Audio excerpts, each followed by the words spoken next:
Chapter 7. The Superiority of this Method. This method gives absolutely marvelous results, and it is easy to understand why. Indeed, by following out my advice, it is impossible to fail, except with the two classes of persons mentioned above, who fortunately represent barely 3% of the whole. If, however, you try to put your subjects to sleep right away, without the explanations and preliminary experience necessary to bring them to accept the suggestions, and to transform them into autosuggestions, you cannot and will not succeed except with peculiarity sensitive subjects, and these are rare. Everybody may become so by training, but very few are so sufficiently without the preliminary instructions that I recommend, which can be done in a few minutes. Formerly, imagining that suggestion could only be given during sleep, I always tried to put my patients to sleep, but on discovering that it was not indispensable, I left off doing it in order to spare him the dread and uneasiness he almost always experiences when he is told that he is going to be sent to sleep, and which often makes him offer, in spite of himself, an involuntary resistance. If, on the contrary, you tell him that you are not going to put him to sleep, as there is no need to do so, you gain his confidence.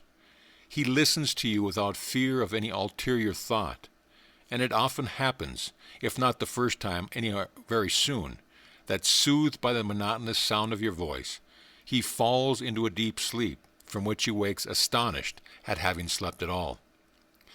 If there are skeptics among you, as I am quite sure there are, all I have to say to them is this: come to my house and see what is being done, and you will be convinced by fact. You must not, however, run away with the idea that autosuggestion can only be brought about in the way I've described. It is possible to make suggestions to people without their knowledge and without any preparation. For instance, if a doctor who by his title alone has a suggestive influence on his patient tells him that he can do nothing for him and that his illness is incurable, he provokes in the mind of the latter an autosuggestion which may have the most disastrous consequence.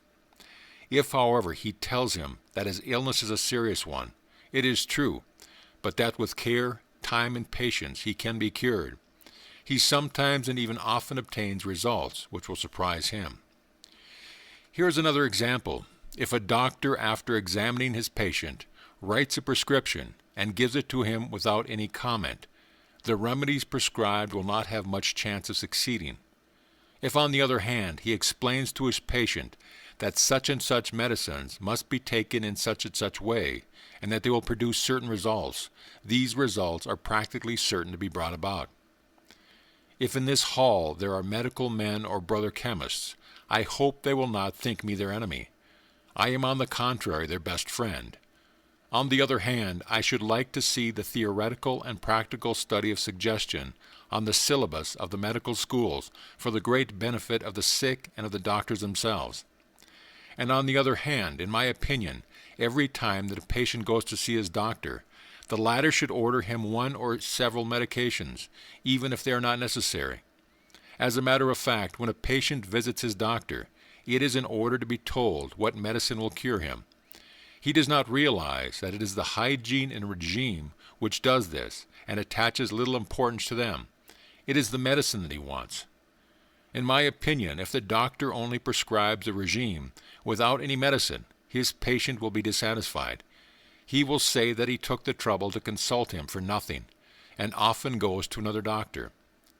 It seems to me, then, that the doctor should always prescribe medicines to his patients, and as much as possible, the medicines made up by themselves rather than the standard remedies, so much advertised, and which owe their only value to the advertisement. The doctor's own prescription will inspire infinitely more confidence than so-and-so's pill, which anyone can procure easily at the nearest drugstore without any need of prescription. End of chapter.